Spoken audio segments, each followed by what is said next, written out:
నన్ను చెప్పమన్నది జన విజ్ఞాన వేదిక పుట్టు పూర్వోత్తరాలు చెప్పమన్నారు. పుట్టు పూర్వోత్తరాలు చెప్పడానికంటే ముందు మామూలుగా పుట్టు పూర్వోత్తరాలు అంటే వాడు మన మహాకవి శ్రీశ్రీ అన్నట్టు తాజ్మహల్ నిర్మాణానికి రాళ్ళెత్తిన కూలీలు ఎవరు, పల్లకి మోసిన బోయీలు ఎవరు, ఏదో డేట్లు అవి దస్తావేజులు కావయా చరిత్రకు సారాంశం అన్నట్టుగా జన విజ్ఞాన వేదిక పలానా రోజున పుట్టింది, పలానోళ్ళు కూర్చున్నారు, పలానోళ్ళు మీటింగ్ పెట్టారు, సమావేశం అయ్యారు అనేది చరిత్ర అనుకుంటే అంతకంటే మించి మాట్లాడాలని నా ఉద్దేశం. అదేంటి అంటే అసలు జన విజ్ఞాన వేదిక ప్రజా సైన్సు ఉద్యమ ప్రచార సంస్థ. ప్రజా సైన్సు ఉద్యమ ప్రచార సంస్థ. దీంట్లో 4 మాటలు ఉన్నాయి. సైన్సు ప్రచారం, సైన్సు ఉద్యమ ప్రచారం, ప్రజా సైన్సు ఉద్యమ ప్రచారం. ఈ 4 మాటలని మనం సరిగా అర్థం చేసుకుంటే జన విజ్ఞాన వేదిక ఫిలాసఫీ అంతా దాంట్లో వచ్చేసినట్టే అర్థమవుతుంది నా ఉద్దేశం. సైన్స్ అంటే ఏమిటి అనగానే మనం చెప్తాం, సైన్స్ అంటే ఏంటో అందరూ ఎంతో కొంత చెప్పే స్థితిలోనే ఉన్నాము. సైన్స్ అంటే ఏమిటి, ఏమనుకుంటున్నారు? సైన్స్ అంటే ప్రయోగానికి నిలబడ్డేది ఒకటి, నిగ్గు తేల్చిన నిజం.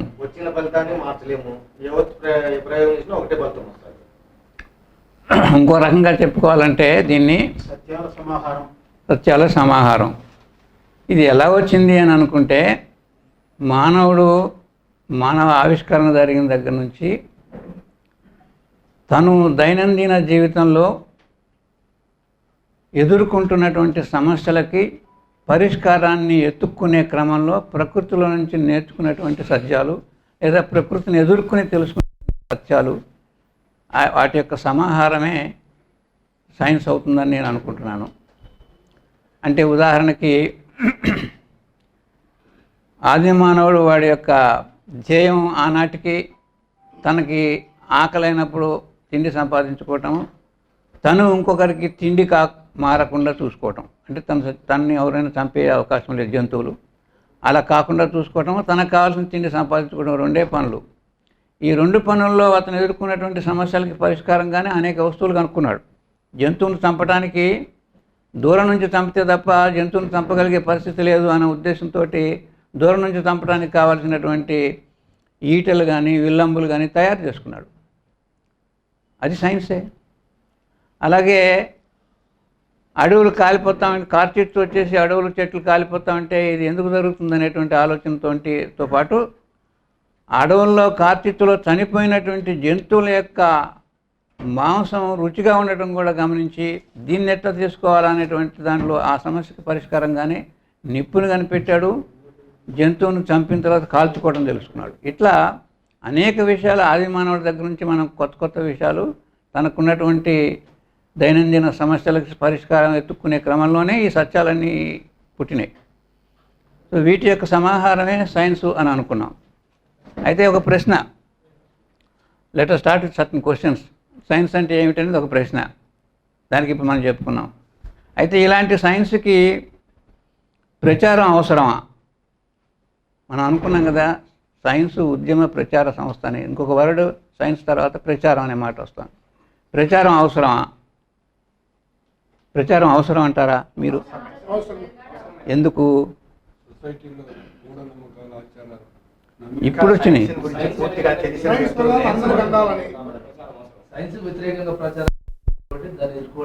సైన్సు సత్యాల సమాహారం అన్నాం కదా. మీకు ఒక చిన్న ఉదాహరణ చెప్తాను. కలెక్టర్ ఆఫీస్కి వెళ్తే మీరు ఎప్పుడైనా ఏ ఆఫీస్కి వెళ్ళినా కూడా ఫైళ్ళు అలాగే ఉంటాయి, ఒక 20-30 ఒక్కొక్కటి పరిష్కరించుకుంటూ పోతాడు ఆయన. అలాగే సైంటిస్టులు కనిపించినటువంటి సత్యాలు కూడా ఫైల్ అనుకోండి మీరు, ఒక 100 సత్యాలు కనిపించబడ్డాయి, సైంటిస్టులు తెలుసుకున్నారు. సైంటిస్టులు అంటే మనుషులే, తెలుసుకున్నారు. ఈ సత్యాల యొక్క ఫలితాలు జనానికి వెళ్ళాలి అంటే ఏం జరగాలి? ప్రచారం జరగాలి. అంటే వర్టికల్ గ్రోత్ అంటారు దాన్నే. సత్యాల సమాహారం అనేది వర్టికల్ గ్రోత్. ఇవాళ ఒకటి కనుక్కున్నాం, భూమికి ఆకర్షణ శక్తి ఉంది అని కనుక్కున్నాం. లేదంటే మంచినీళ్ళు కాగబెట్టి తాగితే రోగాలు రావని తెలుసుకున్నాం. చేతులు కడుక్కోవాలి కనుక్కుంటే రోగాలు రావని తెలుసుకున్నాం. ఇలాంటి సత్యాలు అనేకము ఫైల్డ్గా ఉన్నాయనుకుంటే ఈ సత్యాలు జనంలోకి పోవడానికి హారిజాంటల్గా ప్రచారం చేయాలి. అంటే ఉన్న సత్యాన్ని వర్టికల్గా ఉన్నటువంటి 1 2 3 4 5 6 7 సో మెనీ ఉన్నాయి కదా, వాటిలన్నింటినీ పక్కకు తీసుకెళ్ళాలి. పక్కకు తీసుకెళ్ళి హారిజాంటల్గా మిగతా వ్యక్తులందరికీ, జనాలందరికీ ఈ సత్యాన్ని అందజేయాల్సినటువంటి అవసరం ఉంది. అప్పుడే సత్యం యొక్క ఫలితం, సైన్స్ యొక్క ఫలితం జనానికి, సామాన్య జనానికి అందుతుంది. మన ధ్యేయంలో సామాన్య జనులకి సైన్స్ ఫలితాలు అందజేయటం అనేటువంటిది మన ఆశయాల్లో ఒకటి. కాబట్టి ప్రచారం అవసరం. అయితే ప్రచారం అవసరం అయిన తర్వాత నెక్స్ట్ ఉద్యమ రూపం తీసుకున్నాం. ఉద్యమ రూపం ఎందుకు అవసరమైంది? ప్రజల్లో సమస్యలు ఏమున్నాయని అనుకుంటున్నాం మనం. అంటే మామూలుగా ఉండే సమస్యలు సరే, ఇప్పుడు ఈ సైన్స్ని ఉద్యమ రూపంలో ప్రచారం చేయకపోతే ఏం జరుగుతుంది అంటే, నా ఉద్దేశంలో నేను అనుకుంటున్నది, భావించింది ఏంటంటే, సైన్స్ ప్రచారానికి అనేకమైన అడ్డంకులు వచ్చినాయి. సైన్స్ ప్రచారానికి అనేకమైన అడ్డంకులు అంటే, మొట్టమొదటి మనకు తెలుస్తూ బ్రూనోని మంటల్లో కాల్చి చంపేశారు. డార్విన్ పరిణామ సిద్ధాంతాన్ని చెప్పడానికి వీల్లేదని వాదన పెట్టారు. బైబిల్లో ఉన్నటువంటి జెనిసిస్ అనేటువంటి చాప్టర్ మొత్తం క్లోజ్ అయిపోతుందనే ఉద్దేశంతో డార్విన్ పరిణామ సిద్ధాంతం చెప్పడానికి వీల్లేదన్నారు. ఇట్లా సైన్స్ ప్రచారానికి ప్రతిబంధకాలు కనిపిస్తున్నాయి. ఈ ప్రతిబంధకాలని ఒంటరిగానో లేకపోతే నలుగురు కలిసి ఎదుర్కొనే కంటే ఒక ఉద్యమ స్థాయిలో ఒక ప్రత్యేకమైన రూపం ఇచ్చి దాన్ని ఎదుర్కోవాల్సినటువంటి అవసరం కలిగింది. అందుకే సైన్సు ఉద్యమ ప్రచారం చేశాం. ప్రజా సైన్స్ అన్నాం మనం. ప్రజా సైన్స్ ఉద్యమ ప్రచార సంస్థ అన్నాం. అంటే ఆ వర్డ్స్కి కొంచెం చిన్న క్లారిఫికేషన్ లాగా చెప్తున్నాను నేను. ప్రజా సైన్స్ అంటే ఏ ప్రజలు? బాధిత. ఎవరు బాధితులు అని. ఎవరికైతే ఈ సైన్స్ ఫలితాలు అందలేదని మనం అనుకుంటున్నామో, ఎవరైతే ఫలితాలని చేతిలో పెట్టుకొని కూర్చొని వాటిని ఆనందిస్తూ జనానికి అందకుండా చేస్తున్నారో వాళ్ళకి వ్యతిరేకంగాను, అలాంటి ప్రజలకు వ్యతిరేకంగా, ఇలాంటి ప్రజలకు అనుకూలంగా మనము ప్రచారం చేయాల్సినటువంటి అవసరం. ఇందాక బ్రహ్మారెడ్డి గారు చెప్పిన ఉదాహరణలు చాలా ఉన్నాయి. డయేరియా వస్తుంది, డయేరియా వస్తే నాకేంటంటే ఏం జరుగుతుందో మనం చూసాం. అలాగే టీబీ వచ్చింది, ఏం జరుగుతుందో చూసాం. ఇదే ఎనాలిసిస్ని మనం అగ్రికల్చర్ కూడా వేసుకోవచ్చు. వ్యవసాయం ఉంది, పక్కవాడు వ్యవసాయం చేస్తున్నాడు, మనం వ్యవసాయం చేస్తున్నాడు. వాడు చేసిన తప్పుల వలన ఆ పొలంలో జరిగినటువంటి పురుగు పుట్ర మనకు కూడా వచ్చే అవకాశం ఉంది. సో సరైన వ్యవసాయము, సరైన వైద్యము, సరైనటువంటి రీతిలో సమాజం నడవటం అనేది తప్పనిసరిగా అవసరం. కాబట్టి ఈ సామాన్య ప్రజల కోసం, సామాన్య ప్రజల్లో చైతన్యం కలిగించడం కోసం ఖచ్చితంగా ప్రచారం చేయవలసినటువంటి అవసరం ఉంది. ప్రజల కోసం సైన్స్ ప్రచారం అనేటువంటి ఉద్దేశంతో మనం ప్రజా సైన్స్ ఉద్యమ ప్రచార సంస్థగా జన విజ్ఞాన వేదికని ఏర్పరచుకున్నాం. అయితే మరొక ప్రశ్న ఏంటంటే, జన విజ్ఞాన వేదిక మనందరికీ తెలుసు 1988 ఫిబ్రవరి 28 స్టార్ట్ అయిందని. మరి అంతకుముందు ప్రచారం లేదా? అంతకుముందు సైన్స్ ప్రచారం జరగట్లేదా? అంతకుముందు సైన్స్ లేదా? ఎప్పుడూ ప్రచారం ఉంటుంది. అదే ఇందాక నేను చెప్పినానే, ఎప్పుడో ఆది మానవుడు తయారు చేసుకున్నటువంటి విషయాల్లోనే కొంత సైన్స్ పుట్టుక జరిగింది. దాన్ని ప్రచారం చేసుకున్నాడు వాడికి సంబంధించినంతవరకు, వాడికి తెలిసినంతవరకు. సో ప్రచారం ఎప్పుడు ఉంటుంది కానీ ఎప్పుడు అడ్డంకులు ఉంటూనే ఉన్నాయి. మనకు ఉదాహరణకి చార్వాకులు ఉన్నారు. చార్వాకులు చెప్పిన వాటిలన్నింటినీ వ్యతిరేకించి వాళ్ళని శంభూకవాస మీరు చదివి ఉంటారు. శంభూకుడు అనేటువంటి చంపేశారు. అంటే ఎప్పుడైతే ప్రచారం చేయడానికి ప్రయత్నించామో, ఎప్పుడైతే సామాన్య మానవుడికి సైన్స్ యొక్క విషయాన్ని చెప్పడానికి ప్రయత్నించామో, ఎప్పుడైతే సామాన్య మానవుడికి సత్యం తెలిసేదానికి ప్రయత్నం చేస్తున్నామో, అప్పుడు దానికి అపోజ్ చేసేటువంటి, అప్పటికి అధికారం, అప్పటికి బలం, అప్పటికి మదం ఉన్నటువంటి వ్యక్తుల యొక్క వ్యతిరేకతలో నుంచి ఇలాంటి సమస్యలన్నీ పుట్టుకొచ్చినాయి. కాబట్టి అప్పుడు ఇప్పుడు ఎప్పుడు ప్రచారం జరుగుతూనే ఉంది. అయితే మనం ఈ ప్రజా సైన్స్ ఉద్యమానికి సంబంధించినటువంటి ముందుకి పుట్టుపూర్వోత్తరాలకు వెళ్తే, యాక్చువల్గా ప్రజా సైన్స్ ఉద్యమాలు రాకముందు కూడా యుఎస్ఏలో సైన్స్ ఫర్ ది పీపుల్ అని ఒక సంస్థ ఉండేది. యూకేలో రాడికల్ సైన్స్ గ్రూప్ అని ఒకటి ఉండేది. జర్మనీలో గ్రీన్ పార్టీ అని ఒకటి ఉండేది. ఇట్లా ఇతర దేశాల్లో, అనేక దేశాల్లో శాంతి సంఘాలు కానీ, పర్యావరణ రక్షణ సంఘాలు కానీ, లేకుంటే సైన్స్ అండ్ టెక్నాలజీకి సంబంధించిన ప్రచార సంఘాలు కానీ ఇలాగ జరుగుతూనే ఉన్నాయి. అవన్నీ కూడా ఏదో ఒక అంశానికి సంబంధించినటువంటి ప్రచారం చేస్తూ ఉండేవి. మన ప్రజా సైన్స్ ఉద్యమ సంస్థలు ఎప్పుడైతే స్టార్ట్ అయినాయో, వీటి యొక్క ధ్యేయం ఏంటి అంటే, ఏదో ఒక అంశం కాదు, మనిషి యొక్క జీవితాన్ని మార్చేటువంటిది. Science for social change, science for social revolution. శాస్త్ర విజ్ఞానం సాంఘిక మార్పు కొరకు, శాస్త్ర విజ్ఞానం సాంఘిక విప్లవం కొరకు. సాంఘిక విప్లవమే. ఎప్పుడైతే బ్రూనో అది కనిపెట్టాడో అదొక విప్లవాత్మకమైనటువంటి మార్పు. ఎప్పుడైతే గెలీలియో, కోపర్నికస్ వీళ్ళ యొక్క ఫలితాలు వచ్చినాయో మొత్తం సూర్యుడు భూమి యొక్క పొజిషనే మారిపోయింది కదా. దాంతో ఒక విప్లవాత్మకమైనటువంటి మార్పు శాస్త్ర విజ్ఞానంలో, విజ్ఞాన శాస్త్రంలో వచ్చింది కదా. సో అలాంటి అద్భుతమైనటువంటి మార్పులు రావడానికి కారణభూతమైనటువంటివి ఈ ప్రజా సైన్స్ ఉద్యమాలు ఏం చేసినాయి అంటే, ఒక్క అంశం కాకుండా మొత్తం సమాజంలో ఉన్నటువంటి అనేక సమస్యలకు పరిష్కారంగా ఈ సైన్స్ ప్రచారాన్ని తీసుకున్నాయి. Total change of the society is the main motto of this people science movement. So ఆ రకంగా ఆలోచించినట్లయితే మొట్టమొదట దీనికి ఆద్యుడు అనుకోవలసింది కేరళ శాస్త్ర సాహిత్య పరిషత్. కేరళ శాస్త్ర సాహిత్య పరిషత్, KSSP. ఒక ప్రశ్న, ఈ మార్పు బుక్లో 33వ పేజీలో హిస్టరీ ఉంది. ఇది ఎంతమంది చదివారు? అసలు చదివారా ఎవరైనా? పుస్తకం వచ్చిందా అందరికీ? మార్పు అనే పుస్తకంలో 33వ పేజీలో జన విజ్ఞాన వేదిక చరిత్ర అని ఒక చాప్టర్ ఉంది, ఒక 10 పేజీలు. అది చదివినారా ఎవరైనా? 1, 2 ఇద్దరు చదివినారు, సంతోషం. 3 ఓకే. తర్వాత అయినా నిదానంగా చదవండి, అందులో ఎక్కువ డీటెయిల్స్ ఉంటాయి, అవి చదవండి. అయితే ఇప్పుడు మనం మాట్లాడుకుంటున్నది ఆద్య సంస్థ, సైన్స్ సంస్థలో, ప్రజా సైన్స్ ఉద్యమ సంస్థల్లో ప్రథమంగా చెప్పుకోవాల్సింది కేరళ శాస్త్ర సాహిత్య పరిషత్. ఇది ఎట్లా పుట్టింది అంటే, కేరళలో చదువుకున్నటువంటి పెద్దలు కొందరు శాస్త్రజ్ఞులయ్యి బాంబే లాంటి చోట్ల, ఢిల్లీ లాంటి చోట్ల పనిచేసే క్రమంలో వాళ్ళు సెలవులకి ఇంటికి పోయినప్పుడు, అప్పుడు 60లో పుట్టింది అది, అంతకంటే ముందు మాట చెప్తున్నాను నేను. ఇది సెలవులకి ఇంటికి వెళ్ళినప్పుడు వాళ్ళు గమనించినటువంటి జీవన విధానం విలేజెస్లో, వాళ్ళు ఢిల్లీలో, బాంబేలో చూసినటువంటి జీవన విధానంలో చాలా మార్పు కనిపించింది. మనం అన్ని విషయాలు, కొత్త విషయాలు అక్కడ తెలుసుకుంటున్నాము, ఆ విషయాలు ఇక్కడ ఎందుకు జరగట్లేదు? ఇందాక నేను చెప్పిన ఉదాహరణలే. చేతులు కడుక్కుంటే రోగాలు తగ్గుతాయి. చేతులు కడుక్కోవడం అనేది ఏం గొప్ప విషయం కాదు.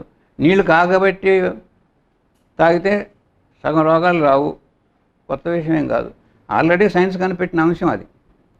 మరి విలేజెస్లో ఎందుకు జరగట్లేదు? ఇప్పుడు మీరు ఇవాళ చూడండి, కేరళలో ఏ విలేజ్కి వెళ్ళినా తాగడానికి కాగబెట్టి చల్లార్చిన నీళ్ళే ఇస్తారు. కాగబెట్టిన యాక్చువల్లీ వేడి నీళ్ళే ఇస్తారు తాగడానికి, ఏ చిన్న హోటల్కి వెళ్ళినా సరే. సో అప్పుడు స్టార్ట్ అయినటువంటి ఉద్యమం అది. వాళ్ళు ఆలోచనలో పడి ఇది ఏం చేస్తే ఇట్లా అవుతుందని చెప్పే ఉద్దేశంతో వాళ్ళు తెలిసిన అంశాలన్నీ మలయాళ భాషలో కరపత్రాల, చిన్న చిన్న బుక్లెట్స్ కరపత్రాలుగా తయారు చేసి ఊళ్ళో పంచడం మొదలుపెట్టారు, చిన్న చిన్న ఖరీదులకు కానీ ఉచితంగా కానీ. సో ఆ రకంగా శాస్త్ర ప్రచారంకి నాంది పలిగిందని అనుకోవచ్చు మనం. ఈ రకమైనటువంటి ప్రజా సైన్స్ ఉద్యమ ప్రచారం అనేది ఆనాడు 1960-61 ప్రాంతంలోనే కేరళలో ఈ సైంటిస్టుల ద్వారా నాంది జరిగింది. అయితే అక్కడ ఆగలా అది. ఇప్పుడు అక్కడ అది నిజమే, పుస్తకాలు తయారు చేస్తున్నాం, బుక్లెట్స్ తయారు చేస్తున్నాం. చదువుకునే వాళ్ళు ఎంతమంది? చదవగలిగిన వాళ్ళు ఎంతమంది? సో వీటి ద్వారా ఇది సరిపోదు, దీనికి ఇంకా భిన్నమైనటువంటి ప్రచారం చేయాల్సిన అవసరం ఉందనే ఉద్దేశంతోనే వాళ్ళు ఏం చేశారంటే, పాటలు, ఇప్పుడు మనం విన్నాం ఒక పాట, దాంట్లో కొంత మెసేజ్ వచ్చింది, దాన్ని చదవక్కర్లా, వింటే చాలు, తెలుగు వస్తే చాలు. అలాగా మలయాళ భాషలో కొన్ని కళారూపాలు తయారు చేసి ఈ సైన్స్ విషయాలన్నింటినీ కళా ప్రదర్శనల ద్వారా ఊళ్ళల్లో ప్రదర్శన చేయటం, వాళ్ళకి ప్రచారం చేయటం మొదలుపెట్టారు. ఇది ఒక రకమైనటువంటి ఉద్యమమే. సో ఆ రకమైనటువంటి ధోరణిలో 60 నుంచి వాళ్ళు మొదలుపెట్టి చేస్తూ వచ్చారు. ఇక మన ఆంధ్రప్రదేశ్కి వస్తే,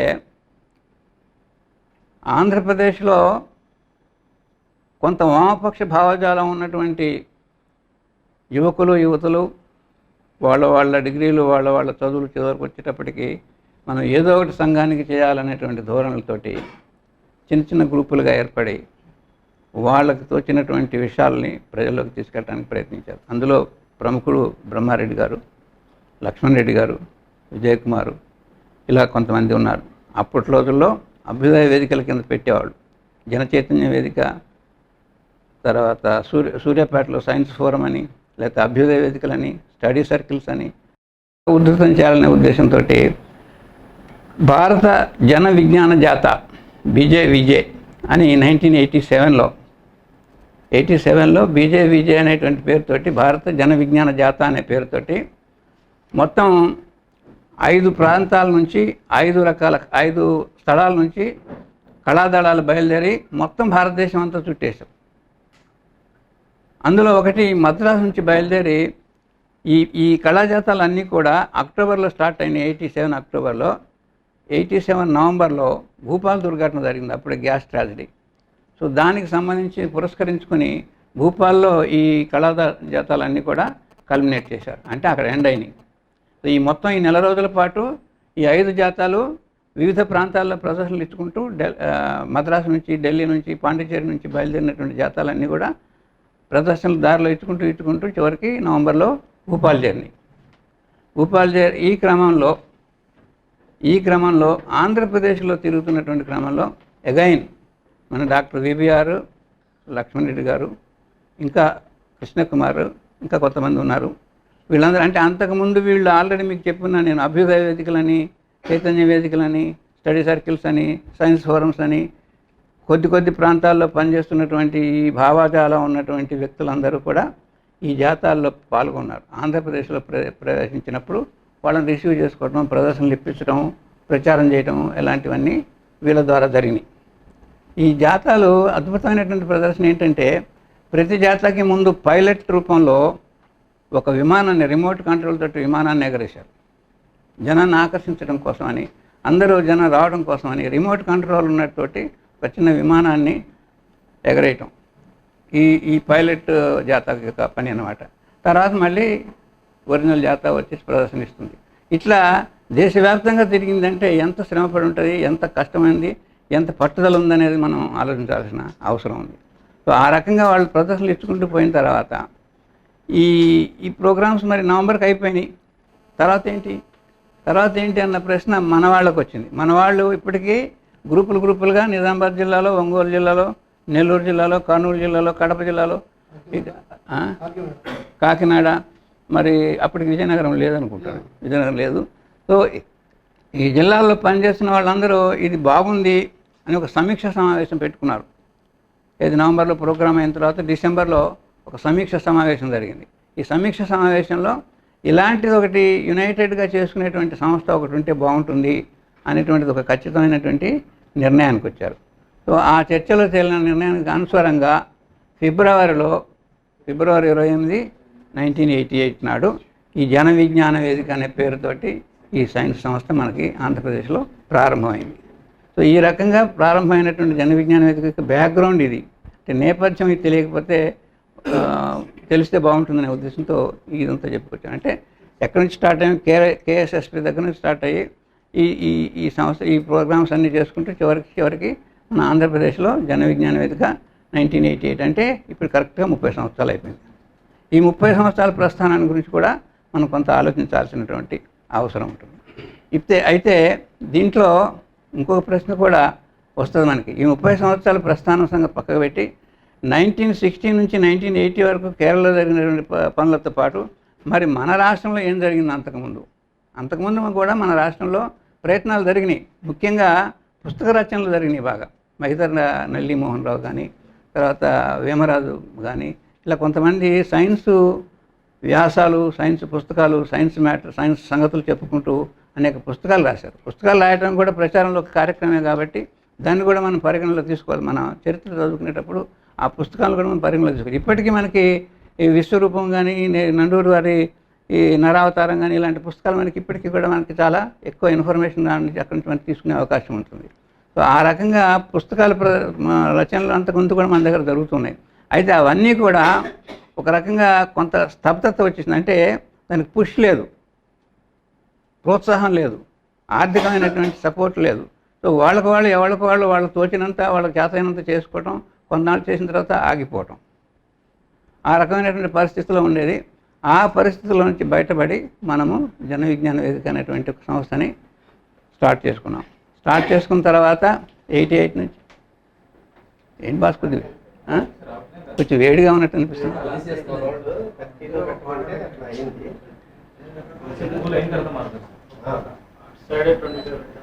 28 ఓకే.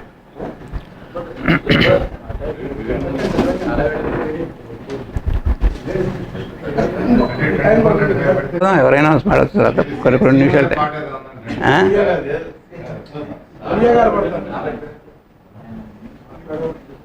కొన్ని ధ్యేయాలు పెట్టుకున్నాం, కొన్ని ఆశయాలు పెట్టుకున్నాం. ఏంటి మనం చేయాల్సిన పని? ఒకటి, అమాయకత్వాన్ని అజ్ఞానాన్ని తొలగించాలి. జనాన్ని సెన్సిటైజ్ చేయాలి, చైతన్యవంతులను చేయాలి. రెండవది, ఎక్కడ స్వార్థం ఉందో ఎక్కడ మోసం ఉందో దాన్ని బహిరంగపరచాలి. మూడవది, సైంటిస్టులకి టెక్నాలజిస్టులకి కూడా సామాజిక ప్రయోజనం దృక్పథంతో ఇన్నోవేషన్స్ కొత్తవి కనిపెట్టడంలో సామాజిక దృక్పథం ఉండాలా అనేటువంటి ఉద్దేశాన్ని సైంటిస్టులు కల్పించాలి. లేకపోతే థమ్సప్ కోకోకోలా తాగించడం ధ్యేయంగా కూడా మారిపోవచ్చు సైంటిస్టులకి. సో ఆ రకమైనటువంటి ఇది కాకుండా సామాజిక ప్రయోజనం సామాజిక దృక్పథంతో సైంటిస్టులు పనిచేయాలనేటువంటిది, పనిచేసేటట్లుగా మనం ప్రయత్నించాలనేటువంటిది కూడా ఒక ధ్యేయం. తర్వాత సైన్సు సాంకేతికాలు దుర్వినియోగం కాకుండా చూడాలి. సో దాన్ని సైన్స్ని మనం అన్నట్టు కత్తి తయారు చేయడం సైన్సే, కానీ కత్తితోటి యాపిల్కాయ ముక్కలు చేసి తలా ఒక ముక్క పెట్టచ్చు, లేకపోతే మిడకాయలు కోసేసి చంపేయచ్చు కూడా. కాబట్టి దుర్వినియోగం కాకుండా సైన్స్ అండ్ టెక్నాలజీని మిస్యూజ్ చేసుకోకుండా కూడా చూసుకోవాల్సిన బాధ్యత మన ప్రచారంలో ఉంటుంది. ఇలాంటి అంశాలతోటి ఇలాంటి ఆశయాలతోటి మన కార్యక్రమాలు నిర్వహించుకోవాలని చెప్పేసి ఒక లక్ష్యంగా పెట్టుకుని జన విజ్ఞాన వేదిక తయారు చేశాం. 88, 89, 90 వరకు ఆరోగ్య జాతాలు, వ్యవసాయ జాతాలు ఇలాంటివి వ్యవసాయానికి సంబంధించినటువంటి విషయాల్ని తెలియజేస్తూ కళా ప్రదర్శనలు, ఆరోగ్యానికి సంబంధించినటువంటి విషయాలు తెలియజేస్తూ కళా ప్రదర్శనలు చేస్తూ వచ్చాం. ఈ లోపల 86లో మందుల పైన ఒక సెమినార్ జరిగింది ఢిల్లీలో. మందుల పైన సెమినార్కి మళ్ళీ విపిఆర్ డాక్టర్ సంజయ్ బారు అని బిపిఆర్ విఠల్ గారి కొడుకు సంజయ్ బారు, తర్వాత కృష్ణకుమారు, సరస్వతి డాక్టర్, ఇలా కొంతమంది ఢిల్లీ సెమినార్కి అటెండ్ అయ్యారు. శేషారెడ్డి గారు, నెల్లూరు శేషారెడ్డి గారు, వీరందరూ అటెండ్ అయితే అందులో ఏం తెలుసుకున్నారంటే మందులు మనం అనుకున్నంత సూక్ష్మంగా లేవు, చాలా రాజకీయం ఉంది దీంట్లో అనేది అర్థమైపోయింది. సో ఆ రాజకీయాన్ని బయటపెట్టడానికి, ఆ మోసాన్ని బయటపెట్టడానికి పూనుకొని మందులపైన అనేకమైనటువంటి కార్యక్రమాలు, సెమినార్లు, చర్చాగోష్ఠులు నిర్వహించాం.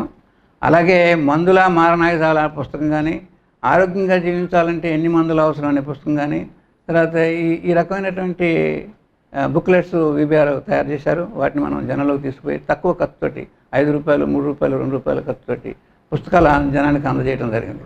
ఆ క్రమంలోనే స్కూళ్ళకి, గ్రామాలకి తిరిగి అనేక విషయాలు చెప్పడం జరిగింది. అది ఆ క్రమంలోనే మనకి హార్లిక్స్, బూస్టు ఏదైనా వేస్టు, పంచదార ఉండగా గ్లూకోజ్ దండగా, లడ్డు కన్నా గుడ్డు మిన్న, యాపిల్ కన్నా అరటి మిన్న, ఇలాంటి స్లోగన్స్ అన్నీ ఆ రోజుల్లో వచ్చిన స్లోగన్స్. ఇప్పటికీ మనం అవి వాడుకుంటూనే ఉన్నాం. సో ఆ రోజున మందుల మారణాయుధాలు అనేటువంటి పుస్తకం ఎంత ఎక్కువగా ప్రచారానికి ఉపయోగపడిందో, ఎంత ఎక్కువగా అమ్ముడుపోయిందో అప్పుడున్నటువంటి వాళ్ళకి తెలుసు. సో ఆ రకంగా 86, 87 ప్రాంతంలో అలాంటి ప్రయత్నాలు జరిగినాయి. ఇట్లా 86, 87 ప్రాంతంలోనే ఇవన్నీ జరుగుతూ వచ్చినాయి. అభ్యుదయ వేదికలు, చైతన్య వేదికలు అన్నీ. 88లో ఇది స్టార్ట్ అయిన తర్వాత ఇవన్నీ మెర్జ్ అయిపోయి ఇప్పుడు జన విజ్ఞాన వేదిక స్టార్ట్ అయింది. సో జన విజ్ఞాన వేదిక స్టార్ట్ అయిన తర్వాత మొట్టమొదటి రాష్ట్ర ప్రెసిడెంట్ ఎవరు అంటే డాక్టర్ వినోద్ గౌర్. ఎవరైతే 85 నుంచి 88 దాకా ఆంధ్రప్రదేశ్ విజ్ఞాన పరిషత్ అనేటువంటి సంస్థను నడిపారో, ఎవరైతే నేషనల్ ఇన్స్టిట్యూట్ ఆఫ్ జగ్రఫికల్ రీసెర్చ్ ఇన్స్టిట్యూట్కి డైరెక్టర్గా ఉన్నారో వారిని మనకి ప్రెసిడెంట్గా పెట్టుకున్నాం. అప్పుడు సెక్రటరీగా లక్ష్మణ్ రెడ్డి గారు, లక్ష్మణ్ రెడ్డి గారు. ఈనాడు అతను వేరే సంస్థలో ఉన్నారు. సో ఆ రకంగా అప్పుడు టీం తయారైంది. తయారైన తర్వాత ఆ టైంలో ఇవి చేసినటువంటి కార్యక్రమాలు ఏంటంటే వ్యవసాయ జాతాలు, ఆరోగ్య జాతాలు ఇవన్నీ చేసాం. ఈ క్రమంలో ఒక ప్రశ్న ఏమొచ్చిందంటే, ఎన్ని ప్రయత్నాలు చేసినా, ఎన్ని రకాల ప్రచారాలు చేసినా చదువు అనేది పెరగకుండా, అక్షరాస్యత శాతం పెరగకుండా, విజ్ఞానం పెరగకుండా మనం ఎంత ప్రచారం చేసినా జనం దృష్టికి పోవటం లేదు అనేటువంటి ఒక ఆలోచన వచ్చింది.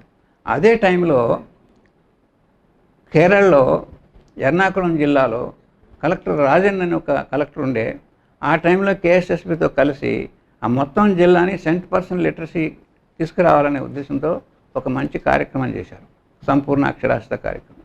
దాంట్లో వాళ్ళు సక్సెస్ అయ్యారు. దానికి ఆయనకి ప్రత్యేకమైన అవార్డు కూడా దొరికింది కలెక్టర్ గారికి. సో అది ఒక ఎగ్జాంపుల్గా పెట్టుకుని మొత్తం దేశవ్యాప్తంగా కూడా ఈ అక్షరాస్యతని పెంచే కార్యక్రమం చేయాలా అనేటువంటి ధోరణి పెరిగి దానికి అనువైనటువంటి ప్రాజెక్ట్ తయారు చేయాలనేటువంటి ఉద్దేశంతో దానికి వేరే సంస్థనే ఏర్పాటు చేశారు. భారత జ్ఞాన విజ్ఞాన సమితి, బీజీవిఎస్, భారత జ్ఞాన విజ్ఞాన సమితి అనే సంస్థను తయారు చేసి ప్రతి రాష్ట్రంలో ఉన్నటువంటి సైన్స్ ఉద్యమ సంస్థలకు సపోర్టుగా వాళ్ళ బ్రాంచ్ అనుకోండి లేదా వాళ్ళ పార్టిసిపేషన్ అనుకోండి ఈ బీజీవిఎస్ పెట్టుకున్నాం. అంటే మన జన విజ్ఞాన వేదికతో పాటు బీజీవిఎస్ అనే సంస్థ కూడా 1990లో స్టార్ట్ చేసాం. అలాగే ఒకవేళ ఎక్కడైనా సైన్స్ ఉద్యమ సంస్థ లేని రాష్ట్రాలు ఉన్నాయి, లేని రాష్ట్రాల్లో బీజీవిఎస్ సైన్స్ సంస్థగా పనిచేయాలనే దృష్టితోటి మొత్తం దేశవ్యాప్తంగా బీజీవిఎస్ని స్టార్ట్ చేసాం. ఈ బీజీవిఎస్కి అప్పుడు దేశవ్యాప్తంగా ఉన్నటువంటి బీజీవిఎస్కి మాల్కం ఆదిశేషయ్య ప్రణాళిక చైర్మన్, ఆయన ప్రెసిడెంట్గా ఉన్నారు. తర్వాత డాక్టర్ ఎంపీ పరమేశ్వరన్ అని కేరళ అతను, ఆయన మంచి సైంటిస్టు. ఆయన సైంటిస్ట్ జాబ్ను వదులుకొని పూర్తిగా స్వచ్ఛందంగా పనిచేయడానికి, సైన్స్ ప్రచారానికి ఉపయోగపడటానికి ఆయన వాలంటరీగా రిజైన్ చేసేసి వచ్చేసి దీనిలో జరిపారు. వారినేమో జనరల్ సెక్రటరీగా తీసుకున్నాం బీజీవిఎస్కి. మాల్కం ఆదిశేషయ్య గారు ప్రెసిడెంట్గా ఉండటం జరిగింది. అలాగా ఈ దేనికోసం ఇది ప్రత్యేకంగా అంటే సంపూర్ణ అక్షరాస్యత కోసం. దాదాపు 500 జిల్లాలు, నాకు గుర్తున్నంత వరకు 500 జిల్లాలు సుమారుగా మన భారతదేశంలో 500 జిల్లాల్లో ఈ బీజీవిఎస్ కార్యక్రమాలు నడిచాయి. మన ఆంధ్రప్రదేశ్లో ఉన్నటువంటి మొత్తం 23 జిల్లాల్లో కూడా ఈ బీజీవిఎస్ కార్యక్రమాలు నడిచాయి. బీజీవిఎస్ కార్యక్రమం యొక్క ముఖ్యమైన ధ్యేయం అక్షరాస్యత. సో అక్షరాస్యత పెంపొందించడం కోసం అని చెప్పేసి, అక్షరాస్యత పెరిగితే తప్ప మనం చెప్తున్నటువంటి ప్రయోజనకరమైనటువంటి అంశాలు జనంలోకి వెళ్ళవనే ఉద్దేశంతో ఆ కార్యక్రమం నిర్వహించాము. దాంతో బీజీవిఎస్ స్టార్ట్ చేసినప్పుడు, అక్షరాస్యత కార్యక్రమానికి వచ్చినప్పుడు కూడా మన జన విజ్ఞాన వేదిక అగ్రనాయకత్వంలో కొద్దిగా అనిపించింది, అంటే ఒకంత డిస్కషన్ జరిగింది. అంటే ఈ అక్షరాస్యత అనేది జనానికి అంటుద్దా, అక్షరాస్యత జనంలో క్లిక్ అవుతుందా, జనం రిసీవ్ చేసుకుంటారా, దానికంటే మనం ఆరోగ్య కార్యక్రమం అయితే ఎక్కువ తొందరగా, అంటే జనానికి తొందరగా నచ్చే అవకాశం ఉంది, తొందరగా రిసీవ్ చేసుకునే అవకాశం ఉంది, ఒక డిస్కషన్ జరిగింది. కానీ దానికైనా దీనికైనా ముందు దేనికైనా సరే అక్షరాస్యత ఉండాలనేటువంటిది గట్టి పట్టుదల ఉండే వాళ్ళకి, అలాగే లక్ష్మణరెడ్డి గారు కూడా చాలా గట్టిగా అది కాదు అక్షరాస్యత ఉండాలనే ఉద్దేశంతో మాట్లాడటం జరిగింది. చివరికి ఫైనల్గా అక్షరాస్యతనే మనం నిర్ణయించుకున్నాము. నిర్ణయించుకున్న తర్వాత చేసిన కార్యక్రమాలు, వాటి ఫలితాలు చూస్తే అక్షరాస్యతని నిర్ణయించుకోవడంలో మనం ఏమీ తప్పు చేయలేదని అర్థమైంది. ఎందుకంటే అక్షరాస్యత కార్యక్రమంలో అంతకుముందు జన విజ్ఞాన వేదికలో కొద్దిమంది డాక్టర్లు, కొద్దిమంది సైంటిస్టులు, కొద్దిమంది మేబీ లెక్చరర్స్ ఇట్లా ఉండేవారు కొద్దిమంది. అట్లాంటిది అక్షరాస్యత కార్యక్రమం స్టార్ట్ అయిన తర్వాత అనేక మంది జన విజ్ఞాన వేదిక వైపుకి ఆకర్షితులయ్యారు. ముఖ్యంగా టీచర్ కమ్యూనిటీలో అనార్మస్ చేంజ్ వచ్చేసింది. సో ఆ రకంగా మనం బీజీవిఎస్ ద్వారా ఈ లబ్ధి పొందింది ఏంటి అంటే ప్రచారం, మన సంస్థ యొక్క క్రెడిబిలిటీ ఎక్కువ ప్రచారం చేసుకోగలిగాం. దాంట్లో కూడా మనం ఏంటంటే కొత్త అభిప్రాయాలు చెప్పడం, కొత్త ఆలోచనలు చెప్పడం, జిల్లా కలెక్టర్స్ కూడా మనం ఇలాంటి ఆలోచనలు చేస్తే బాగుంటుందని చెప్పడం, వాళ్ళు అంగీకరించడం, ఫైనల్గా రిజల్ట్ బాగుండేటప్పటికి వాళ్ళందరూ కూడా జన విజ్ఞాన వేదిక యొక్క క్రెడిబిలిటీని గుర్తించడం. ఉదాహరణకి మా జిల్లాలో వాలంటీర్స్కి ట్రైనింగ్ ఇవ్వడానికి ఎలాగా అంటే వాలంటీర్స్ అందరిని తీసుకొచ్చేసి వాళ్ళకి, వాలంటీర్ అంటే ఇప్పుడు చూడండి అక్షరాస్యత కార్యక్రమంలో మెయిన్ క్రక్స్ ఏంటంటే, మా జిల్లా ఉదాహరణగా చెప్తున్నాను నేను, 4 లక్షల మంది వయోజనులు చదువు రాని వాళ్ళు ఉన్నారు. 4 లక్షల మంది.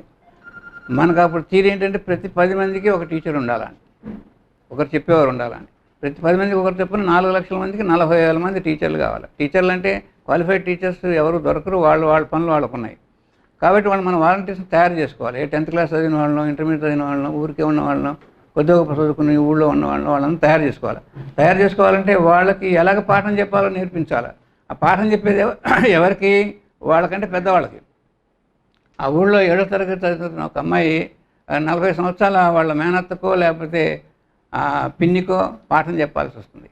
అది వాళ్ళు సరిగ్గా రిసీవ్ చేసుకునే అవకాశం ఒక్కొక్కసారి ఉండదు, సరి అయినటువంటి కెపాసిటీ వీళ్ళకి లేకపోతే.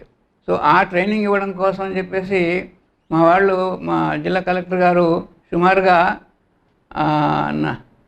4-5 లక్షల రూపాయల పైన, 45 లక్షలు ఎంతో ఎస్టిమేట్ చేశాను ఖర్చు.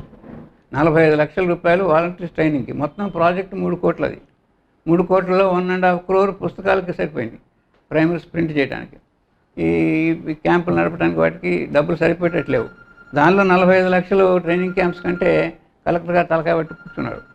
ఇప్పుడు మేము ఇచ్చిన సలహా ఏంటంటే, నేను అప్పుడు రాత్రి విబిఆర్తో మాట్లాడాను, విజయ్ కుమార్తో మాట్లాడాను, ఇట్లా చేస్తే బాగుంటుంది, ఇట్లా చేసి డిస్కషన్ చేసిన తర్వాత తెల్లారి నేను ఇచ్చిన సలహా ఏంటంటే, ఏ మండలానికి ఆ మండలంలో ఉన్న వాలంటీర్స్ని ఆ మండల హెడ్ క్వార్టర్స్కి మాత్రమే. ఎందుకంటే వాలంటీర్స్ ట్రైనింగ్లో వాలంటీర్స్ అందరినీ హెడ్ క్వార్టర్స్ తీసుకురావాలంటే వాళ్ళకి బస్ ఛార్జీలే బోర్డులు అవుతున్నాయి.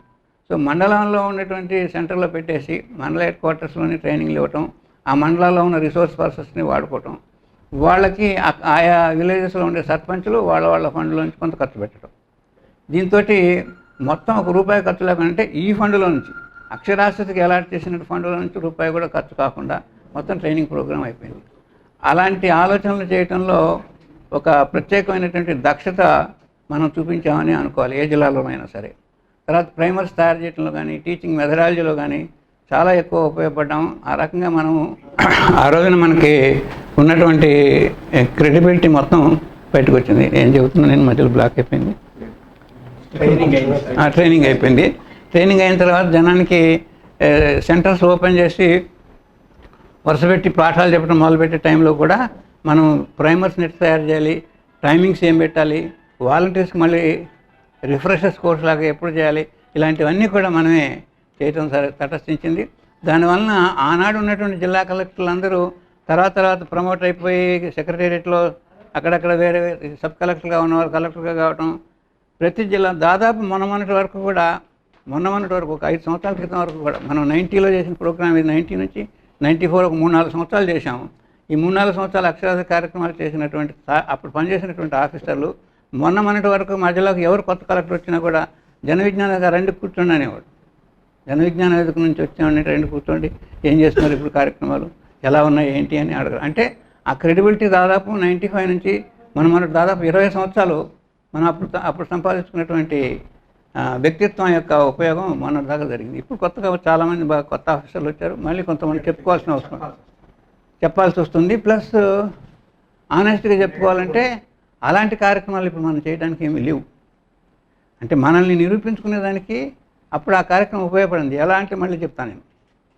అక్షరాస్యత కార్యక్రమం చేస్తూ ఉండగానే ఆ ప్రైమరీలు రాసిన విధానం కూడా మన వాళ్ళే ఇంపార్టెన్స్ తీసుకున్నారు. ప్రైమరీ తయారు చేసింది.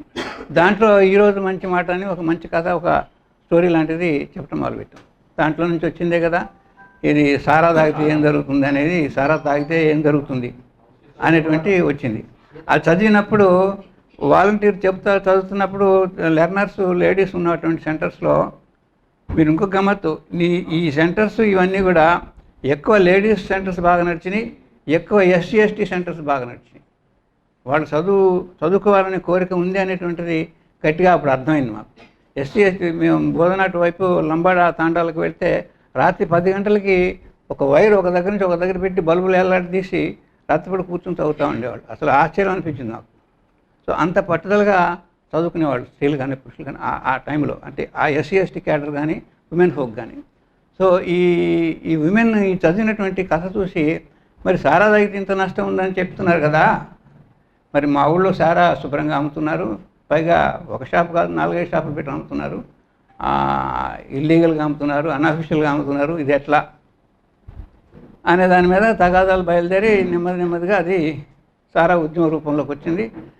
సారా ఉద్యమ రూపంలోకి వచ్చిన తర్వాత మళ్ళీ మనం అక్కడ ఇబ్బందులు పడ్డాం. ఏంటంటే మనం ఎంతసేపు సెన్సిటైజ్ చేసేవాళ్ళమే కానీ పోరాటం చేసేవాళ్ళం కాదు. పోరాటం చేసి ఫోర్ ఫ్రంట్లో ఉండి టంగుటూరు ప్రకాశమూర్తిలాగా నాకు రొమ్మిర్చుకుని కాల్చుకోమని అని చెప్పే పరిస్థితి మన దగ్గర లేదు.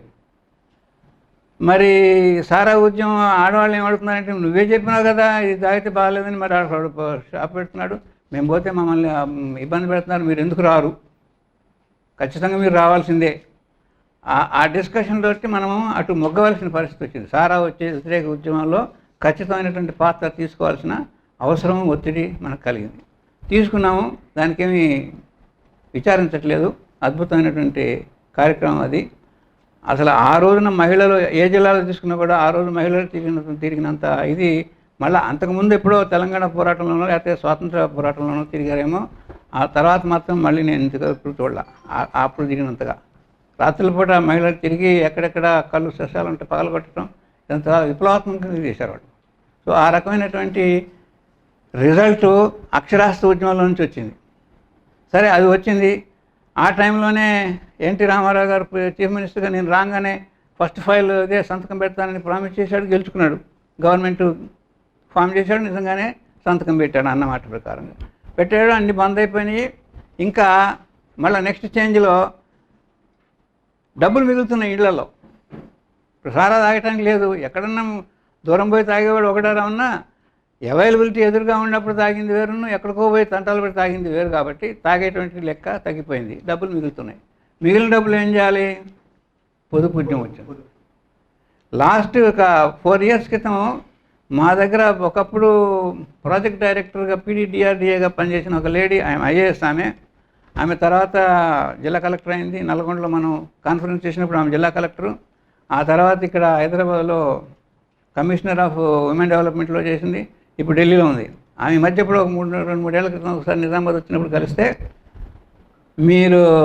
మీరు చేసినటువంటి పనులన్నింటికి యొక్క రిజల్ట్ని గురించి ఎప్పుడు ఆలోచించారని ఆమె అడిగింది నన్ను. అడిగి ఆమె చెప్పింది, your programme is responsible today.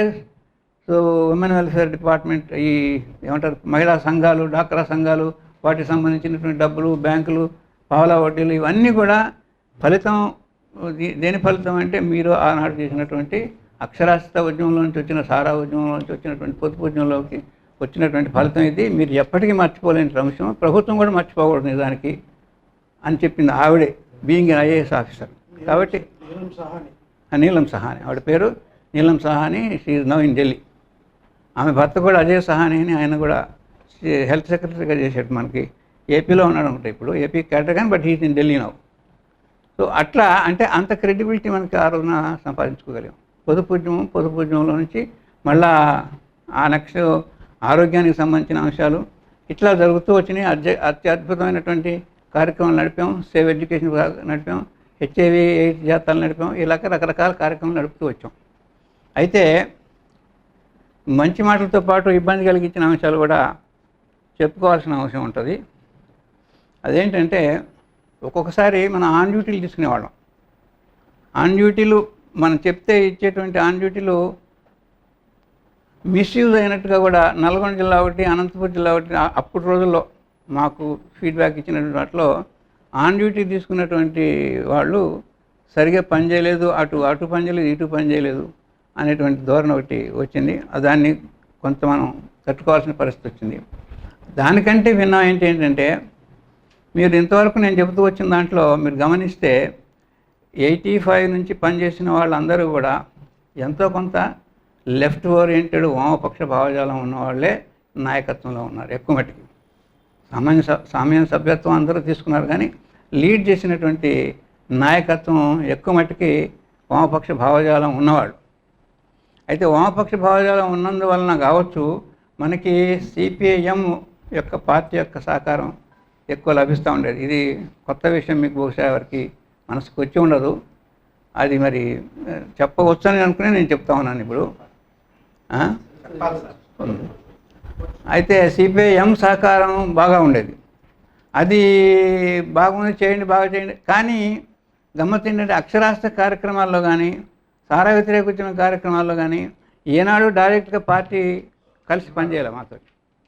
వాళ్ళు పైగా వాళ్ళ ధోరణి ఇవి కాదయా మీరు చేయాల్సినవి, ఇవన్నీ సంస్కరణల కార్యక్రమాలతోటి ఏమవుతుంది, అవి కందుకూరి వీరేశలింగం గారు చేసినట్టుగానో లేకపోతే రాజా రామ్మోహన్ రావు గారు చేసినట్టుగా సంస్కరణ చేసే లాభం లేదు, ఇది విప్లవానికి ఉపయోగపడవు అనేటువంటి ధోరణిలో వాళ్ళు ఉన్నారు. అందుకని వాళ్ళు ఎక్కువ ఈ అక్షరాస్యత కార్యక్రమంలో రాత్రిపూట మరి వాలంటీర్లుగా వాళ్ళు ఉండొచ్చు కదా. యాక్చువల్గా వాళ్ళు కనుక వాలంటీర్లుగా ఉండుంటే CPIM పార్టీ సభ్యులే వాలంటీర్లుగా ఉంటే ఎక్కడెక్కడ అవకాశం ఉంటే అక్కడక్కడ ఉంటే వాళ్ళ పార్టీ ఇంకొంచెం ఎక్కువ పెరుగుంటుందని నేను అనుకున్నా. అయి ఉండేవాళ్ళు బహుశా. కానీ వాళ్ళు అప్పుడు ఎందుకో ఇంట్రెస్ట్ చూపించలేదు. వాళ్ళు పైగా ఏంటంటే ఇది కాదు మన ధోరణి, ఇట్లా ఉండకూడదనే భావనలోకి వచ్చారు.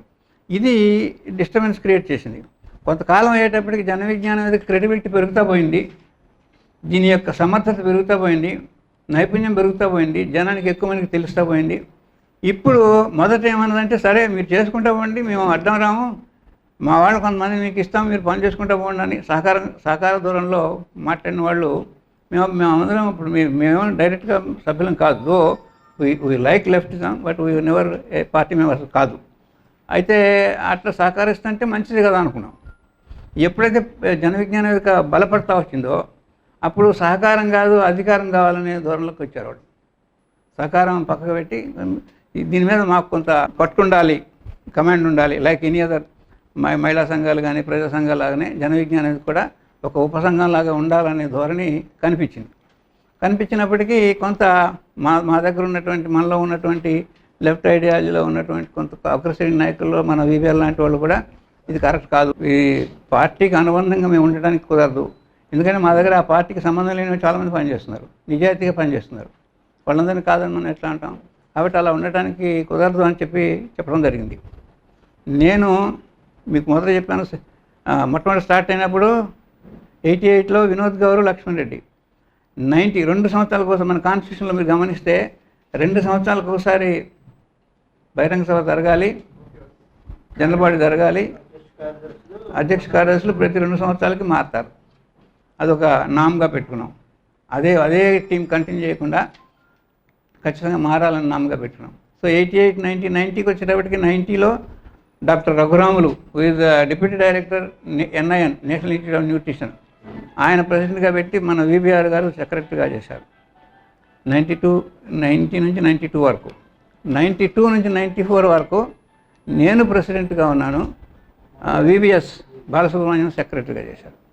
అంతవరకు బాగానే వచ్చింది. అక్కడ నుంచి నెమ్మదిగా ఈ లిఫ్ట్ మొదలైంది, ఈ రకమైనటువంటి భావజాల ఘర్షణ మొదలైంది. దానివల్ల ఏం జరిగిందంటే కొంతకాలం గడిచేటప్పటికి పార్టీలో సభ్యులుగా ఉండి మన దగ్గర ముఖ్యమైన నాయకత్వంలో ఉన్నటువంటి వాళ్ళకి ఒత్తిడి పెరిగింది. వాళ్ళు పార్టీలో ఫలాంటి చేయించాలో మీరు అని చెప్తారు, ఇక్కడికి వచ్చి అది డైరెక్ట్గా చెప్పలేక ఇండైరెక్ట్గా దాన్ని ప్రవేశపెట్టడానికి ప్రయత్నించడం, మా ఓటర్లు ఎవరో కొంతమంది అట్లా కాదండి అంటాం, దాంతో కొద్దిగా ఘర్షణ జరగడం మొదలుపెట్టింది.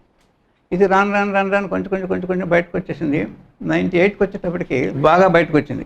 బాగా బయటకు వస్తే అప్పుడు దాన్ని కాంప్రమైజ్ చేయడం కోసమని నేను జనరల్ సెక్రటరీగా ఉండి ఒక కాంప్రమైజింగ్ క్యాండిడేట్గా, ఇద్దరికి రాజీ కుదిర్చే క్యాండిడేట్గా నేను జనరల్ సెక్రటరీగా ఉన్నాను.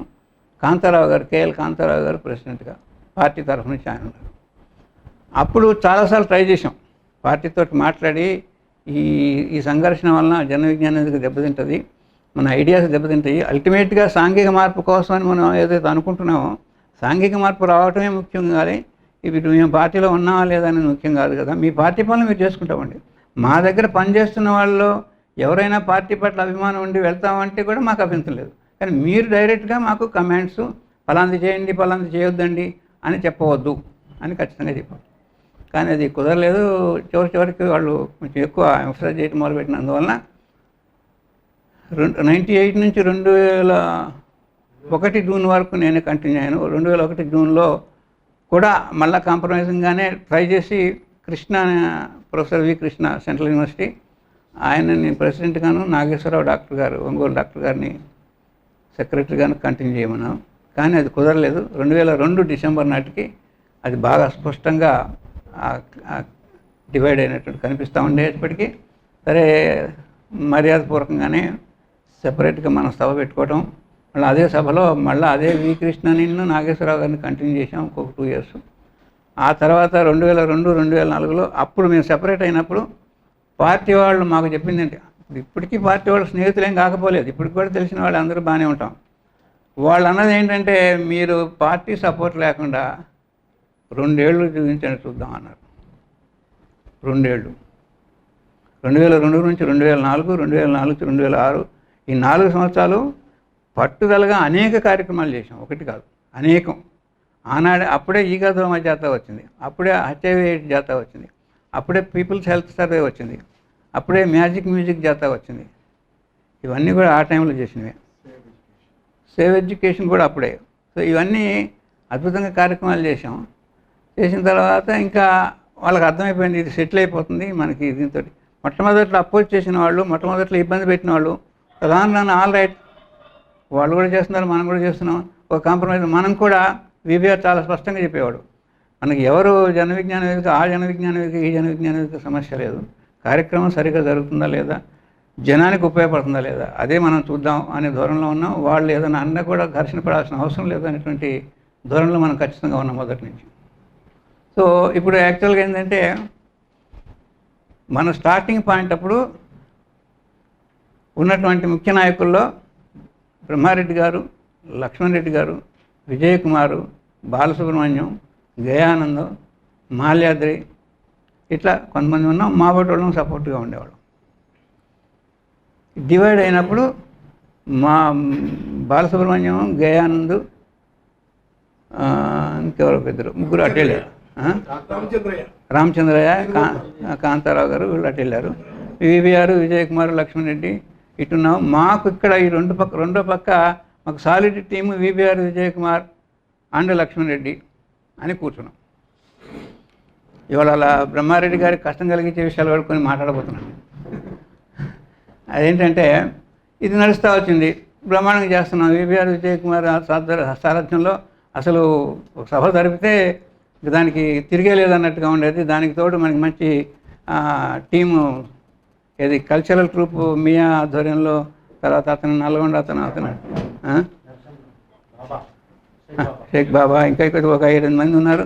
చక్కగా కళాదళాలు తయారు చేయటం, ప్రోగ్రామ్స్ చేయటం, రకరకాల చాలా చేసాం. చాలా చేసాం. ఇప్పుడు ఈ YSN year of scientific awareness camp 2004-2005లో అప్పుడు వాజ్పేయి ప్రైమ్ మినిస్టర్గా ఉన్నప్పుడు ఆయన డిక్లేర్ చేశాడు ఇయర్ ఆఫ్ సైంటిఫిక్ అవేర్నెస్ అని 2004. ఆ తర్వాత ఆయన దిగిపోయాడు అనుకోండి. ఆ టైంలో కూడా చాలా ప్రోగ్రామ్స్ మనం చేసాం. తర్వాత ఈ మొత్తం రాష్ట్ర వ్యాప్తంగా కళాదానం తయారు చేసి ఒక రాష్ట్ర వ్యాప్తంగా అని ప్రతి జిల్లాలోనూ 4 ప్రదర్శనలు చొప్పున రైతులకు సంబంధించింది, వైద్యానికి సంబంధించింది చేసిన ప్రదర్శనలు ఉన్నాయి. ఇట్లా అద్భుతంగా మనం తిరుగుతా ఉన్న క్రమంలో 2008-2010 అనుకుంటాను బ్రహ్మారెడ్డి గారిని, విజయ్ కుమార్ గారిని లీడర్స్గా చేశాం మన కమిటీకి. For some reason or other there is some disturbance between those two. ఇక అది 2010-2012 వచ్చేటప్పటికి అది ఇబ్బంది పడుతూ అయినా మేము మా వాళ్ళు మీరు ఈ లోపల మర్చిపోయిన చెప్పడం 2006లోనే 7లోనో లక్ష్మణ్ రెడ్డి గారు తప్పుకున్నారు. వీరిద్దరూ ప్రెసిడెంట్ సెక్రటరీలు కావటము, ఆయన తప్పుకొని నేను జన చైతన్య వేదిక అని పెట్టుకున్నాడు. అంటే మన ముఖ్యులైన ముగ్గురు అనుకుంటే అందులో ఒకరు వెళ్ళిపోయినారు 2007-2008లోనే. అయినా పర్వాలేదు, అయినా మనం ఎక్కడ ఇబ్బంది పడలే. వాళ్ళని ఇబ్బంది పెట్టలేదు, మనం ఇబ్బంది పడలేదు, నెట్టుకుంటూ పోయాం. ఆ తర్వాత కొంతకాలానికి there some gap between VBR and GVK. దానికి కొంత కౌన్సిలింగ్ లాగా చేసాం. అంటే వాళ్ళకి కౌన్సిలింగ్ చేసేంత కెపాసిటీ మనకు లేకపోయినా హెరివి ప్రయత్నం చేసి కొంత నడుచుకుంటూ వచ్చాం. కానీ 2012కి వచ్చేటప్పటికి అది కొంచెం ఎక్కువ తీవ్రత స్థాయికి వెళ్ళి మనసు అంగీకరించని పరిస్థితికి వచ్చింది. అందువలన సెపరేట్ కావాల్సి వచ్చింది. సెపరేట్ అయ్యి వాళ్ళు ప్రజా సైన్స్ వేదిక, జన విజ్ఞాన వేదిక అని పెట్టారు. మన జన విజ్ఞాన వేదిక అలాగే ఉండిపోయింది. సో ఇప్పుడు ఈ పరిస్థితుల్లో మనం జన విజ్ఞాన వేదిక అయితే ఎప్పటికీ గుర్తుపెట్టుకోండి, ఖచ్చితంగా గుర్తుపెట్టుకోవాల్సిన విషయం, ఎవరితోనూ ఘర్షణ లేదు. వాళ్ళు కూడా ప్రత్యేకంగా మనతో ఏమీ ఘర్షణ పట్టలేదు. For some reason or other ఎక్కడ ఫిలసాఫికల్ చేంజ్ ఉందో మరి ఏముందో మొత్తం ఏదో ఒక కారణంతో గ్రూప్ మారింది. Doesn't matter. మన మెయిన్ ధ్యేయం ఒకటే, ఏమిటంటే science for social change, science for మార్పు కోసం శాస్త్ర విజ్ఞానం, మార్పు కోసం శాస్త్ర విజ్ఞానం. ఆ పుస్తకం పేరు కూడా మార్పు అని పెట్టడానికి కారణం అదే, మార్పు కోసం శాస్త్ర విజ్ఞానం. సో ఆ రకమైనటువంటి దూరంతో మనం ఖచ్చితమైనటువంటి మార్పు కోసమే పోరాడుతూ ఉన్నాము.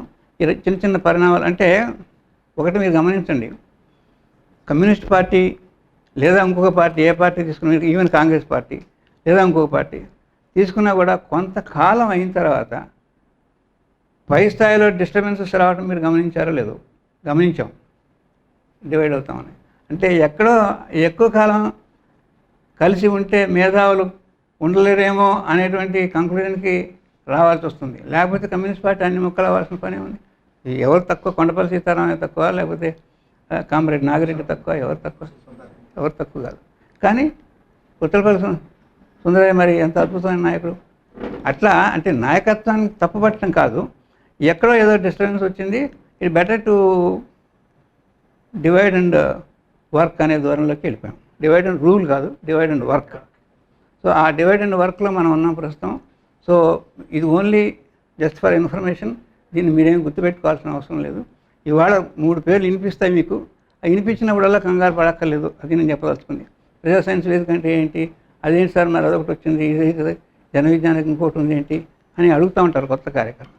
సో ఆ రకమైనటువంటి ఒక అండర్స్టాండింగ్ కొరకే మాత్రమే ఈ విషయాన్ని మీకు చెప్పడం జరిగింది. ఈ రకంగా జన విజ్ఞాన వేదిక అనేక కార్యక్రమాలు, చాలా బ్రీఫ్గా చెప్పాను నేను, కార్యక్రమాలు వివరించాలని చాలా ఉన్నాయి.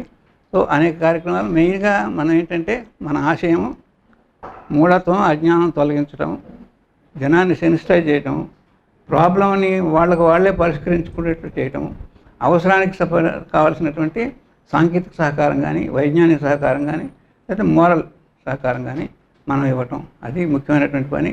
అల్టిమేట్గా it is the main target, long range goal is social change. Social change అనేది మన మెయిన్ గోలు. ఆ రకమైనటువంటి పని చేయాలంటే ఇవాళ నుంచి మనం ఇప్పుడు నుంచి చేస్తున్నది అదే, ఇవాళ చేయాల్సింది కూడా అదే. కొత్త వ్యక్తులు ఎవరైతే ఉన్నట్టుంది, ఐఎమ్ ఆల్రెడీ 75 years old, ఇంకా కొంతమంది ఉన్నారు 75 సంవత్సరాలు ఉన్నవాళ్ళు కూడా ఉన్నారు, 70 ఏళ్ళు ఉన్నవాళ్ళు కూడా వచ్చారు ఇప్పుడు. సో అది వీళ్ళ నుంచి మనం ఎంత ఎక్కువ ఆశించలేము. మీలాంటి ఇంకా యంగ్స్టర్స్ ఉన్నారు, ఆయన నాలాగే, ఆయన కూడా యంగే అంటే ఇంకా యంగ్గా పనిచేస్తాడు అతను. అట్లా పనిచేసే వాళ్ళందరూ ఇంకా ఉత్సాహంగా పనిచేయాలి. వాళ్ళకి కావాల్సినటువంటి సాంకేతిక సహకారం అందించడానికి మేము ఎల్లప్పుడూ సిద్ధంగానే ఉంటాం. సో బాధ్యత మీద వేసుకుని తిరగాలంటే ఇప్పుడు కొంచెం కష్టం అవుతుంది. అయినా కూడా మా ఏజ్ గ్రూపులో కొంచెం గొప్ప అటు ఇటుగా 70 సంవత్సరాల దగ్గరకు వస్తున్నటువంటి విపిఆర్ కూడా ఇప్పుడు ఇంకా అత్యంత ఉత్సాహంగా పనిచేస్తున్నాడు. మరికొన్ని సంవత్సరాలు పోతే ఆ బండి కూడా, ఆ గుర్రం కూడా కొంచెం ముసలయ్యే అవకాశం ఉంటుంది. కాబట్టి ఈ లోపల మీరు అందరూ కొంచెం పికప్ చేసుకుని, మీరు మీద వేసుకొని పని చేసుకుంటూ, అవసరానికి సలహా అడిగితే బాగుంటుంది. మొత్తం పని మిమ్మల్ని చేసి మరి మీరు వెనకాల ఉంటాం కాదు, మీరు పని చేస్తుంటే మేము వెనకాల ఉంటాం. ఆ రకమైన దూరంలోకి మీరు వెళ్ళాలని చెప్పేసి కోరుకుంటా ఉన్నాను. Thanks for patient hearing. ఏమైనా సందేహాలు కానీ లేదా ఏదైనా సూచనలు కానీ అడిగేది ఉంటాడు. దాంట్లో ఒక ముఖ్య కారణం ఒకటి, apart from disturbance between VBR and GVK, వాళ్ళు కొంతమంది మన దగ్గర ఉన్నటువంటి వాళ్ళు ఏంటంటే తయారైనటువంటి కొత్త సభ్యులు, జన విజ్ఞాన వేదిక అంటే దేవుడు లేడు అనేటువంటి సంస్థ, మేము అది తట్టుకోలేకపోతున్నాము, మా జనంలో వ్యతిరేకత ఎక్కువ వస్తుంది, కాబట్టి దేవుడు లేడు అనే సంస్థ అనే పేరుతో ఉంది, కాబట్టి ఆ పేరు మార్చుకుంటే కనీసం అట్టించిపోతుంది, వేరే టింజ్ వస్తుంది. మేము సైన్స్ కోసం పనిచేస్తున్నామని చెప్పుకోవడానికి, ఇవాళ మేము సైన్స్ కోసం పనిచేస్తున్నాము, మాకు దేవుడితో సంబంధం లేదా, మేము దేవుడు ఉన్నాడని లేడని రెండు చెప్పాము అని మీరు అన్నా కూడా జన విజ్ఞాన వేదిక అంటే ఇది దేవుడు లేని సంస్థ అనే ధోరణిలో పడిపోయారు జనం. కాబట్టి మేము పేరు మార్చుకుని ప్రజా సైన్స్ వేదికని పెట్టుకుంటున్నాం అని ఒక వాదన చెప్పుకొచ్చారు వాళ్ళు. అయితే మేము జన విజ్ఞాన వేదికైనా ప్రజా సైన్స్ వేదిక, నువ్వు చేసే పని ఏంటి చివరికి? ప్రజా సైన్స్ వేదిక పేరు పెట్టుకున్నా కూడా నువ్వు మూఢనమ్మకానికి వ్యతిరేకంగా పనిచేయాల్సిందే. మూఢనమ్మకానికి ఎప్పుడైతే వ్యతిరేకంగా పనిచేస్తున్నావో అప్పుడు దేవుడికి వ్యతిరేకం అని వాళ్ళు చేస్తారు. మనం సంఘటనకి వ్యతిరేకం, మన దేవుడికి వ్యతిరేకం కాదు. ఒక సంఘటన జరిగింది, మోసం జరుగుతుంది, ఒక బాబానో ఒక మ్యాజిషియన్ మ్యాజిక్ చేసి గమ్మత్తులు చేసి డబ్బు సంపాదిస్తున్నాడు, లేదా జనాన్ని మోసం చేస్తున్నాడు. సో దాన్ని మనం బయట పెడుతున్నాం. అది బయట పెట్టగానే నువ్వు హిందువులకి వ్యతిరేకమనో లేకపోతే దేవుడికి వ్యతిరేకమనో వాడు ముద్రేస్తున్నాడు, దానికి మనం ఆపలేము. మీరు ప్రజా సైన్స్ వేదికలో కూడా ఆ పని చేసినంతకాలం అది ఎట్లాగూ అదే బిరుదు వస్తుంది కదా, పేరు మార్చుకుని లాభమే ఉంది. పైగా మనకి 30 సంవత్సరాల క్రెడిబిలిటీని పేరుతో పోగొట్టుకున్నట్టే కదా. జన విజ్ఞాన వేదిక అనే పేరుతోటి ఉన్నటువంటి క్రెడిబిలిటీని మనం ఎందుకు వదిలిపెట్టాలనే ధోరణి మనకున్నది. సో అది కారణం మెయిన్గా. 30 ఏళ్ల నుంచి పనిచేస్తున్నాం కదా, 30 ఏళ్ల నుంచి పనిచేస్తున్నాం కదా. నన్ను ఒకరు అడిగారు బయట వాళ్ళు, ఆ ప్రశ్న మన మనసులో కూడా ఉంటుంది, 30 ఏళ్ల నుంచి పనిచేస్తున్నారా, ఏమి సాధించారు మీరు అంటే? మూఢనమ్మకాలు తగ్గించారా? కులమత భేదాలు తగ్గించారా? రాజకీయ అస్థిరత్వాన్ని తగ్గించారా, ఆర్థిక అసమానత్వాన్ని తగ్గించారా, ఏ రకమైనటువంటి పని చేశారు, దీనివల్ల లాభం ఏం జరిగింది అనే ప్రశ్న మీరు ఎవరైనా మీ మనసుకు అనిపించింది సమాధానం అసలు మనం గవర్నమెంట్నే సెన్సిటైజ్ చేసాం. టు బి ఆనెస్ట్, గవర్నమెంట్నే సెన్సిటైజ్ చేసాం. ఇవాళ ఈ 5 సంవత్సరాల సంగతి నేను చెప్పట్లా, 30 ఏళ్ల నుంచి చూసుకున్నట్లయితే గవర్నమెంట్ని మనం కరెక్ట్గా సెన్సిటైజ్ చేసాము. ఒక టైంలో 2005లోనూ ఇక్కడ రాయుడు అని ఒక కలెక్టర్ ఉండే మాకు. ఆయన ఏమన్నాడంటే, మీరు ఒక ఎన్జిఓ, మమ్మల్ని ఒక పెద్ద ఎన్జిఓలాగా మార్చారన్నాడు. అంటే వాళ్ళని కలెక్టర్ వాళ్ళ యంత్రాంగాన్ని ఒక పెద్ద ఎన్జిఓలాగా మార్చారు మమ్మల్ని మీరు. యాక్చువల్గా మేము నిజంగా చేయాలనుకుంటే మాదే పెద్ద సంస్థ కదా, ఎక్కువ చేయొచ్చు, మీది చిన్న సంస్థ, అయినా మీరు చాలా చేస్తున్నారు, మేము ఎన్జిఓలాగా మారి పనిచేస్తున్నాము అని అన్నాడు ఆయన. అది చూస్తే ఇప్పుడు మనము మహిళా దినోత్సవం అద్భుతంగా చేసాం, ఇప్పుడు మనం చేయక్కర్లా, వాళ్ళే చేస్తున్నారు. ప్రపంచ అక్షరాస్యత దినోత్సవం అద్భుతంగా చేసాం, మనం చేయక్కర్లా, వాళ్ళే చేస్తున్నారు.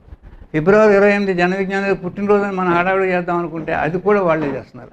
ఇప్పుడు ఇవాళ దాదాపుగా కార్యక్రమాలన్నీ వాళ్ళు అంటే హైజాక్ చేయడం కాదు, మనం చూసి ఇన్స్పైర్ అయ్యారని అనుకుంటే చెప్పమంది. అది అది ఎవర్ గ్రీన్ ప్రాజెక్టే మళ్ళీ వస్తుంది, సంఖ్య తగ్గింది, అది ఒక విజయం.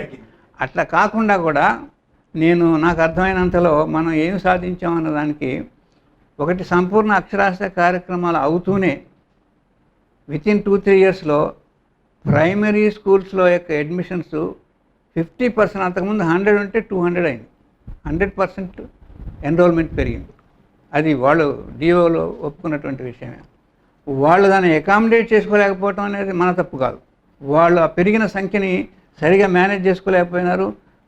మళ్ళీ ఎడ్యుకేషన్లో లోపం జరిగింది, అది సెపరేట్ చాప్టర్. ఎడ్యుకేషన్ నాసిగా ఉంది, విద్యా ప్రమాణం సరిగా లేదు, దాని గురించి నేను మాట్లాడలే. కానీ చదువుకోవాలనే కోరిక మాత్రం ఖచ్చితంగా పెంచగలిగాం, అందులో సందేహం ఏమీ లేదు.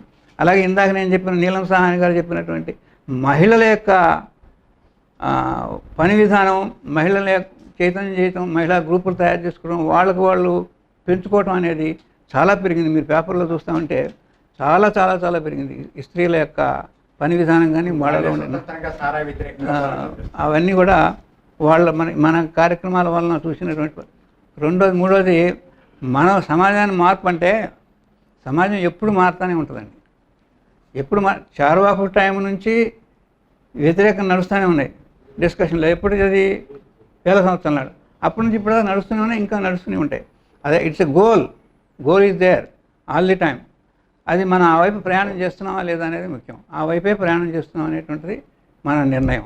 ఆ రకంగా ఏ రోజుకి ఆ రోజు, ఏ పూటకు ఆ పూట, ఏ సంవత్సరానికి ఆ సంవత్సరం ఎంతో కొంత మంచి జరిగేటువంటి అవకాశం ఉంది. కాకపోతే ఇవాళ ప్రస్తుతం మన భారతదేశంలో ఉన్న పరిస్థితిని చూసుకుంటే మనం మరింత యాక్టివ్గా ఉండాల్సిన అవసరం ఇవాళ వచ్చింది. ఇవాళ ఎందుకంటే భావజాలం యొక్క ప్రభావాన్ని, మన భౌతిక భావజాలం యొక్క ప్రభావాన్ని తగ్గించడానికి ప్రత్యేకమైన కృషి జరుగుతుంది అవతల. భౌతిక భావజాలం పోయి భావజాలం, విపరీతమైనటువంటి భావజాలాన్ని క్రియేట్ చేసేటువంటి పరిస్థితి మనకు కనిపిస్తుంది. సో ఆ టైంలో మనం సాలిడ్గా పనిచేయాల్సినటువంటి అవసరం ఉందని చెప్పేసి నేను అనుకుంటున్నాను. అందుకనే కొంచెం ఎక్కువ గేరప్ చేసుకుని, ఎక్కువ యంగ్ పీపుల్, ఇప్పుడు శిశు మందిరాలు, మదర్సాలు ఇవన్నీ ఏం చేస్తున్నాయో వాటికంటే భిన్నంగా మనం మంచి భావజాలాన్ని పెంచుకునే దానికి ప్రయత్నం చేయాలని చెప్పేసి నేను అనుకుంటున్నాను. ఆ రకమైనటువంటి ప్రయత్నం హై స్కూళ్ళలో, ప్రైమరీ స్కూళ్ళలో, తర్వాత మహిళా సంఘాల్లో ఎక్కువ జరగాల్సినటువంటి అవసరం ఉంటుంది. కాబట్టి 30 సంవత్సరాల మన శ్రమ వేస్ట్ కాలేదు, ఖచ్చితంగా దాని ఉపయోగాలు ఉన్నాయి. మనమే మారాం చాలా. ఇప్పుడు ఇవాళ నిజామాబాద్ జిల్లాలో 40 సంవత్సరాలు వైద్యం చేసిన తర్వాత వదిలేసిన తర్వాత కూడా వైద్యుడిగా, జన విజ్ఞాన కార్యకర్తగా నాకున్న గుర్తింపు మరే డాక్టర్కి లేదు, సూపర్ స్పెషలిస్ట్ అయినా కూడా. సో అదొక మార్పే, అదొక